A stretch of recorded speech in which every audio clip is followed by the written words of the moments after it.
Bonsoir. Bonsoir, professeur. Donc, comme on l'a dit tout à l'heure, vous êtes chargé de cours à l'AIMS à Hambourg. C'est l'Institut africain de sciences mathématiques qui est dirigé par le professeur Sangaré, je pense qu'il est avec nous ce soir. Oui, il est là dans la salle. Là. Donc, je pense c'est un institut qui a été inauguré en septembre 2012. Je pense qu'il y a même beaucoup de médailles Fields, parce que la médaille Fields, comme on l'a dit tout à l'heure, c'est un peu le prix Nobel de mathématiques. Oui, il n'y a pas de prix Nobel en mathématiques. Et à la place, il y a cette médaille Fields qui a cette particulier qu'elle est toujours décernée à des chercheurs de moins de 40 ans. Parce qu'elle fonctionne aussi bien comme une récompense que comme un encouragement. Et c'est exactement ce que je voulais demander, parce que je me disais que comparé au prix Nobel, vous êtes un peu jeune peut-être pour être un prix Nobel de mathématiques. Oui, c'est l'avantage en mathématiques. Mais vous savez, les mathématiciens ont mûri plus vite que les autres disciplines. Peut-être qu'on vieillit plus vite aussi après. En tout cas, les mathématiciens, ils commencent plus jeunes tout de suite dans le cœur du sujet. Et donc, effectivement, vous parlez de ce projet AIMS avec l'Institut qui a été inauguré à Hambourg. Le président Wade était là. Il ne fumait pas le jour de l'inauguration, je peux garantir. Et c'est un projet qui, effectivement, suscite pas mal d'enthousiasme dans le monde. D'abord, il y a quelque chose d'important à rappeler, c'est que les sciences mathématiques, sciences physiques, sciences en général, c'est l'affaire de tout le monde. Ça a été bien dit tout à l'heure, l'environnement, c'est l'affaire de tout le monde, pas seulement de ceux qui sont directement concernés, mais le monde entier est concerné. Mais pour les maths, c'est plus difficile à démontrer ça, parce que ça a l'air tellement rébarbatif, austère. Rébarbatif, austère, dites donc. Mais ce qu'il faut bien avoir conscience, et que les gens oublient parce qu'on ne le voit pas forcément directement, c'est que des mathématiques, on les trouve derrière énormément de choses qui sont dans notre quotidien. Chaque fois que vous regardez la météo sur la télévision, c'est un problème de mathématiques qui a été résolu pour vous. Savoir s'il va pleuvoir à tel ou tel endroit, derrière il y a des équations aux dérivées partielles. Derrière, il y a des calculs avec des ordinateurs où les mathématiques sont en bonne place, et ça a une importance fondamentale, non seulement pour notre bien-être, mais aussi pour pouvoir anticiper les questions environnementales. Quand vous regardez, par exemple, les questions, tout ce qui est les prix des transports, les prix des avions sont fixés en partie par des règles commerciales, en partie par de savants calculs mathématiques. Vos ordinateurs sont bourrés de mathématiques, y compris aussi les caméras et le matériel qui sert à nous enregistrer maintenant. Et derrière, souvent, les enjeux sont importants. J'ai fait, récemment, je faisais des chroniques sur une radio française pour précisément sensibiliser le public à ça. Partir de choses quotidiennes et voir où sont les mathématiques derrière. Par exemple, un exemple que je traitais, c'est la question de la régulation du trafic automobile. Ça va bien avec le sujet qui était abordé ici, parce que précisément, l'émission de polluants par automobile, c'est un problème d'environnement mondial. Et donc, par exemple, IBM a travaillé avec des programmes informatiques, des algorithmes mathématiques importants sur le contrôle du trafic automobile, par exemple à Singapour, avec un système très intéressant de péage recalculé en temps réel pour amener les automobilistes à éviter les embouteillages. Non seulement on réduit le temps d'attente, mais on réduit les émissions de polluants. Ils ont calculé une réduction de l'ordre de 15% peut-être. C'est un problème mathématique derrière. Tout à fait. Mais comme je disais, vous avez été primé pour le comportement des gaz et des plasmas. C'est des choses peut-être qu'on ne peut pas comprendre tout de suite. Détrompez-vous. Les gaz et les plasmas, c'est partout. Autour de nous, il y a l'air qui nous entoure, par exemple. Alors, il faut essayer de se représenter un peu ce que c'est. Là, l'air, il est tranquille autour de nous. Mais en fait, ce sont des milliards de molécules en perpétuelle agitation. Et elles se choquent les unes contre les autres. C'est extrêmement chaotique. Comment faire pour prévoir ce qui va se passer ?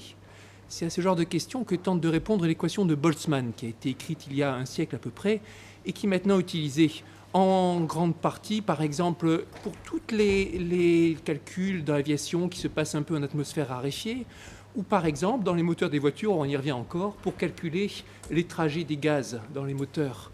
Et donc, ce genre d'équation, c'est là-dessus que j'ai fait ma thèse. Ce sont des problèmes de mathématiques, mais très ancrés dans le réel. Parce que je vois qu'il y a des énigmes, on dit des énigmes du millénaire. c'est des problèmes mathématiques qui ne sont pas résolus. Mais la question que je me pose tout le temps, c'est qui c'est qui a posé ce problème? Nous, ce qu'on sait, nous, en tant qu'étudiants, quand un professeur nous pose un problème, c'est qu'il a la solution. Maintenant, il y a des problèmes qui sont posés et dont personne n'a la solution. Oui, et je vais vous dire même, des problèmes qui sont posés dont personne n'a la solution, il y en a beaucoup plus que des problèmes dont on a la solution. Et qui c'est qui les pose alors? Les chercheurs, ils en posent, ils en trouvent, ils butent dessus. Par exemple, l'un des problèmes qui est mis à prix pour $1 million par le Clay Mathematics Institute, $1 million américains, c'est savoir si les solutions de l'équation de Navier-Stokes, l'équation qui décrit le mouvement des fluides incompressibles visqueux, comme l'eau qui s'agite là, au large des côtes si menacées par les problèmes environnementaux. Donc cette équation de Navier-Stokes, qui a une importance fondamentale en modélisation ou pour la marine et tout ce qu'on veut, on ne sait pas encore si les flots qui sont engendrés par cette équation sont des flots réguliers ou s'ils peuvent arriver à de brusques singularités, des comportements imprévisibles. Et ce problème, le problème de la régularité des solutions de Navier-Stokes, est donc mis à prix. Il a été posé par le mathématicien français Jean Leray en 1933. Et il défie toujours les mathématiciens. Et il y en a des bien plus anciens encore. Ah oui, parce qu'il y en a un qui a été résolu par Grégory, je pense, Perelman, à $1 million. Et il a refusé de venir prendre son $1 million. Oui, je vais vous expliquer. Grégory Perelman, donc peut-être l'un des vraiment plus grands mathématiciens de notre époque, c'est une des contributions qui restera pendant des siècles et des siècles. Et donc il a résolu cette fameuse conjecture de Poincaré qui portait sur, disons, la forme de tous les univers possibles, tous les univers à 3 dimensions possibles. Un problème qui a traversé tout le XXe siècle, qui a été posé par Henri Poincaré au début du XXe siècle. Il l'a résolu, il a refusé le $1 million, effectivement. Franchement, ça peut paraître un peu surprenant, mais moi, ça ne m'a pas choqué tant que ça. Parce que la gloire de résoudre ce problème est tellement plus forte que celle de récupérer le $1 million. Je vais vous dire une blague. Et même la médaille Fields, je pense aussi qu'il l'a refusée. Et la médaille Fields, il l'a refusée aussi. Mais ça pose moins de problème, parce que de toute façon, cette année-là, c'était le meilleur, le plus grand, qui la refuse, qui l'accepte. C'est comme, vous savez, quand Jean-Paul Sartre a refusé le prix Nobel, quelle importance. De toute façon, c'était le meilleur. Et donc là, quand Perelman a refusé cette médaille, vraiment, ça ne prêtait pas à conséquence. Peut-être au contraire, ça renforçait la légende. Mais une blague qu'a dite le mathématicien Andrew Wiles pendant le congrès où on honorait Perelman. Donc Andrew Wiles était venu à l'Institut Poincaré, on célébrait cette preuve par Perelman. Perelman n'était pas là.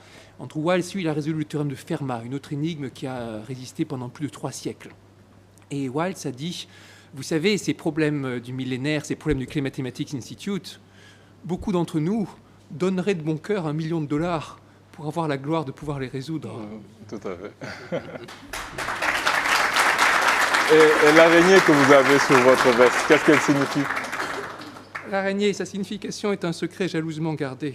Ah oui, et vous n'allez pas nous la dévoiler aujourd'hui? Peut-être pour $1 million, on peut s'arranger. Ça c'est mal barré parce que je n'ai pas $1 million. Sornavenga, est-ce que vous avez $1 million pour avoir? Pas encore, hein. Très très loin du compte. Mais en fait, moi, parce que comme vous dites, vous semblez expliquer en fait l'utilisation pratique des maths dans le quotidien des hommes que nous sommes. Mais moi, j'ai deux phénomènes peut-être qui m'intéressent et je me pose la question de savoir si les mathématiciens l'avaient prévu ou s'ils y avaient pensé. D'abord, il y a peut-être 2-3 semaines, on a assisté à comment on appelle ça encore, à la neige dans le Sahara, dans des zones où il fait 50 degrés, donc de la neige sur les dunes, et qui explique peut-être le vague de froid qu'on retrouve un peu partout. Je ne sais pas si ça l'explique ou pas. Et deuxièmement, dans la question de la criminologie, on voit qu'il y a une intervention des maths pour résoudre des problèmes, des crimes supposés parfaits ou d'autres. Est-ce que c'est une réalité ou une fiction pour la criminologie? Et pour le Sahara, qu'est-ce qui s'est passé? Ça a échappé aux scientifiques ou bien c'était vraiment quelque chose qui avait été prévu? Alors, je vais vous répondre sur les 2 questions. D'abord, sur la criminologie, c'est essentiellement une fiction, en disant que c'est très exagéré en tout cas. Mais c'est pas mal, il y a des séries qui parlent de résolution, numbers, des choses comme ça. C'est pas mal parce que ça fait de la publicité auprès des jeunes, après tout. Et ça insiste sur le côté ludique, attachant des énigmes mathématiques. Et ça, c'est important parce qu'il y a de moins en moins de jeunes qui se lancent dans ce genre de carrière. Ils trouvent que c'est rébarbatif, ils trouvent que ce sont des études longues, mais de nos jours, un scientifique dur, formé, il a son avenir garanti. et il sait qu'il va être utile à la société, parce que le monde entier a besoin de chercheurs en sciences. Donc, s'il y a une série, même si elle distord la réalité, même si elle raconte un peu des sornettes, c'est pas grave du moment que ça suscite la curiosité des jeunes. Alors maintenant, pour la question de la neige, je vous garantis qu'on l'a senti passer. Hein. En ce moment, mes collègues qui sont restés à Paris, ils doivent se battre avec le gel et ils ont leur gros manteau, leur gros bonnet. Ils l'ont senti passer. C'est venu un peu sur toute l'Europe, c'était aussi sur le nord de l'Afrique et tout ça. C'est extrêmement difficile à prévoir ce genre de questions. Ça fait intervenir tout.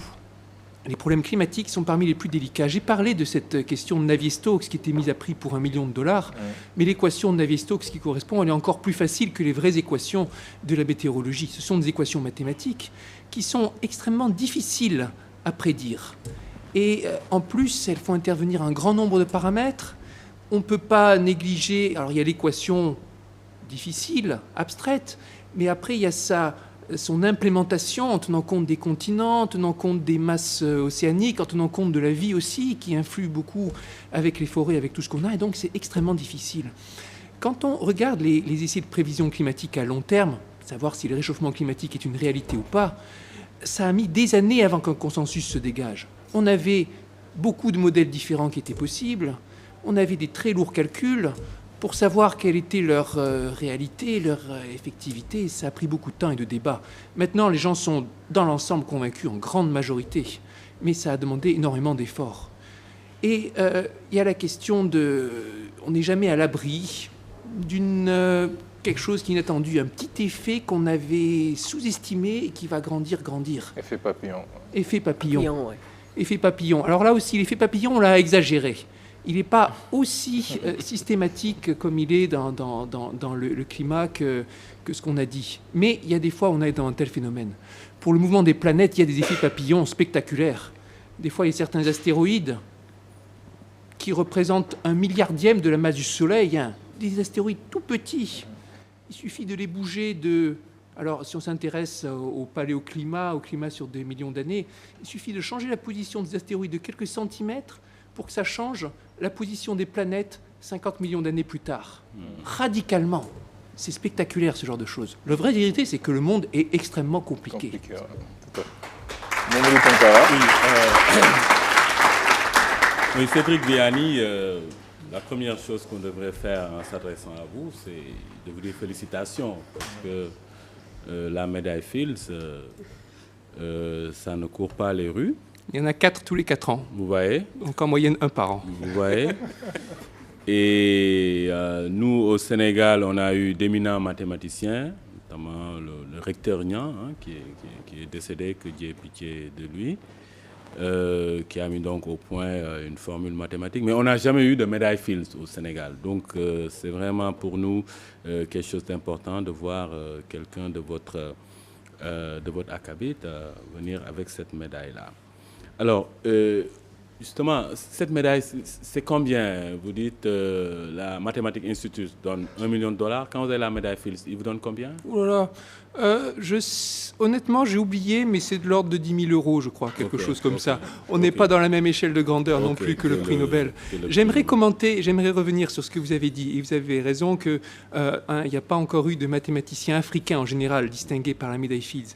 Mais précisément, cette initiative AIMS, adossée à l'initiative Next Einstein Initiative, c'est un projet qui a pour but de développer les sciences mathématiques, la physique théorique au sein de l'Afrique, au contact de l'ensemble de la communauté internationale. Et c'est pour ça que des gens comme moi, où il y a le professeur Jean-Christophe Yokos aussi, Maxime Kontsevich, on est 3 médailles Fields.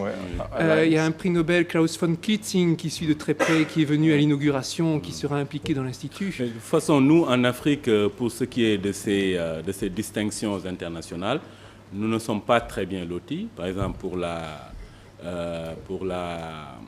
le prix Nobel, hein, nous n'avons encore que des prix Nobel de littérature, hein, et de paix. Hein, merci, mais les prix Nobel de médecine, de physique, tout ça, ce n'est pas encore africain. Le professeur Tidjani, nous vous souhaitons le prochain prix Nobel de physique. Hein, vous êtes, on a le professeur Mboup qui a co-découvert le HUV2, oui, mais qui n'a pas été. Je pense qu'il donne des cours aussi à l'EMS. Alors, professeur Vianney, les mathématiques, vous évoluez à très très haut niveau et quand vous y êtes, alors est-ce que cela vous rapproche de vérités fondamentales que vous découvrez dans l'univers, à vous-même? Est-ce que, par exemple, est-ce que vous êtes croyant? Est-ce que cela fait de vous quelqu'un de plus croyant ou êtes-vous croyant ou athée, par exemple?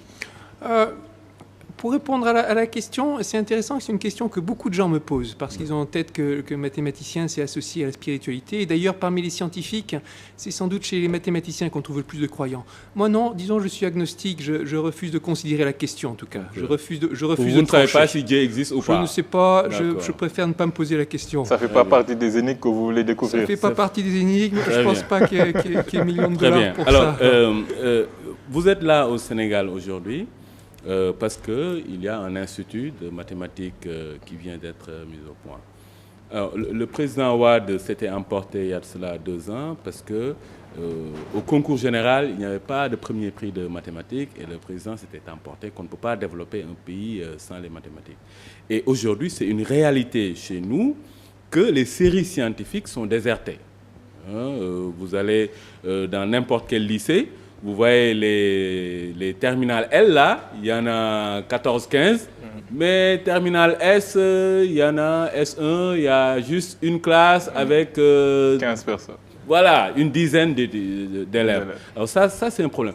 Pourquoi, selon vous, il y a cette désaffection des mathématiques et quoi faire pour qu'il y ait un plus grand engouement?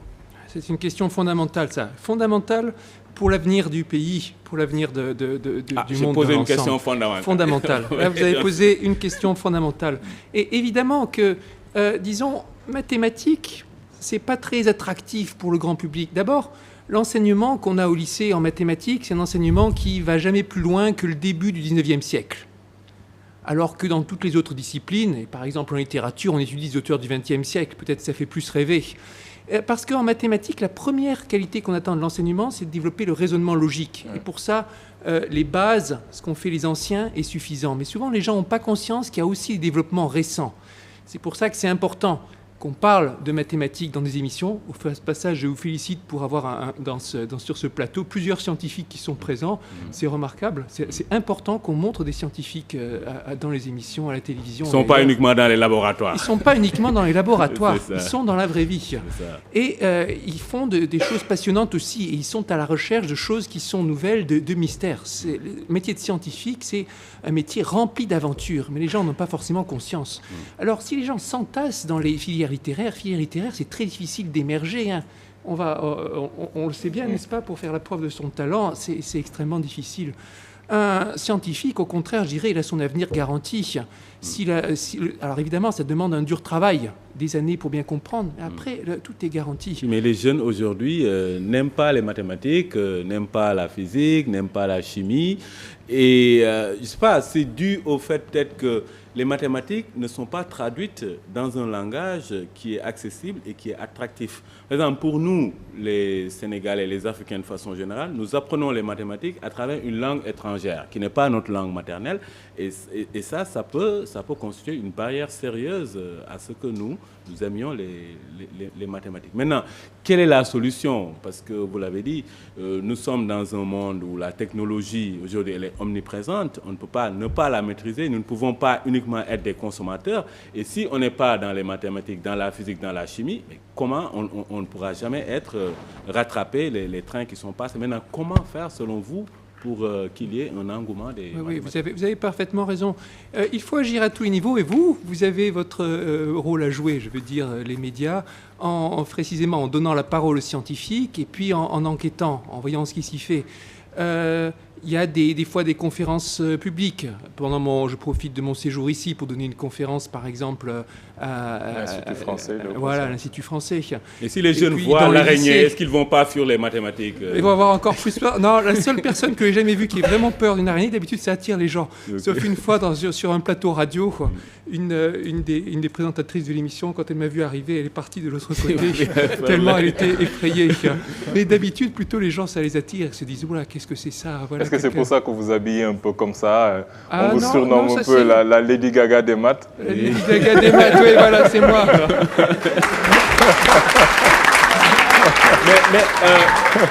Alors ça, c'est mon habit, mon look là, c'est purement instinctif. Vous voyez, la question que je voulais poser, c'est au niveau de l'EMS à Mours, parce que c'est ça le problème. On est en train d'étudier les mathématiques à l'EMS. Est-ce que les cours ont débuté? Comment ça se passe exactement là-bas? Oui, les cours ont débuté. C'est le démarrage, comme vous disiez. Il faudra attendre à la fin de l'année pour en juger. Et puis les élèves, ils vont progresser. Alors c'est un vrai défi pédagogique. Et je pense qu'année après année, dans l'Institut, on va améliorer les choses, de faire coexister ensemble ces élèves qui viennent de beaucoup de pays différents, qui ont eu des enseignements différents. On va, au fur et à mesure, ajuster le curriculum pour répondre au mieux à leurs besoins. Parce que je trouve que c'est une véritable chance en mathématiques, avoir des médailles Fields, au moins 3 qui sont des professeurs dans cet institut. Vraiment, je trouve ça tout à fait révolutionnaire. Ils ont ça comme chance de pouvoir avoir des enseignements dispensés par des chercheurs qui viennent du monde entier, du plus haut niveau. Mais aussi, ils sont suivis de près. Il y a un système de tuteurs qui les encadre, qui leur fait des travaux dirigés, des choses comme ça. Et puis, ils sont ensemble. C'est extrêmement enrichissant pour ces jeunes de côtoyer des étudiants qui viennent de beaucoup de pays différents. Alors, on parle beaucoup, vous parlez avec raison de ces enseignements donnés par des chercheurs, entre guillemets, prestigieux, mais c'est aussi très important l'implication des universités locales. Par exemple, on a des enseignants qui viennent de l'UCAD pour enseigner à ces jeunes. Il ne faut surtout pas... cet institut, il n'est pas pensé pour être détaché des réalités sénégalaises. Il vient renforcer le tissu des universités sénégalaises avec l'apport de l'étranger. C'est très important de réussir cette coexistence, cet écosystème. Oui, moi je posais la question de savoir, le professeur Cheikh Anta Diop, il avait démontré qu'on pouvait enseigner les mathématiques, des équations compliquées en langue nationale. Alors, professeur Tidjani, pourquoi il n'y a pas eu de relève pour mettre cela, je veux dire, faire de cela une réalité? Ça, c'est une violente question, ça. Je pense qu'en termes de mathématiques, il n'y a pas eu de suivi. En physique, il y a le professeur Sahir Cham qui a essayé de faire des choses. Bon, mais sinon, il n'y a pas eu de tout à relève. Mais moi, j'aimerais quand même poser une question, si vous le permettez, au professeur. C'est par rapport au fait que je pense que du moment que vous venez souvent au Sénégal, je pense que vous devez mettre à profit votre voyage pour essayer de faire des conférences dans les écoles. Parce que se limiter uniquement au niveau de l'Institut, je ne pense pas que ça puisse amener les jeunes à aimer les mathématiques. Je pense que pendant votre séjour, aller à Saint-Louis, aller à Kaolack, faire des conférences pour les jeunes sur la vulgarisation scientifique, je pense que ça les amènera à aimer les sciences, parce que quand même, rencontrer une médaille Fields, c'est pas souvent. Et donc, je pense que ça peut les amener à aimer justement les matières scientifiques et inverser justement cette tendance à l'avenir. Vous avez parfaitement... Vous avez parfaitement raison, et en fait, c'est prévu. Dans mon séjour, je vais faire une conférence ici, il va y avoir ici dans un lycée à Dakar, et puis la prochaine fois, enfin à chaque fois, on profitera de ça. Des conférences dans des lycées, vous avez parfaitement raison, c'est fondamental. J'en fais chaque année une vingtaine, à peu près. Et des fois même, j'essaie de regrouper des classes.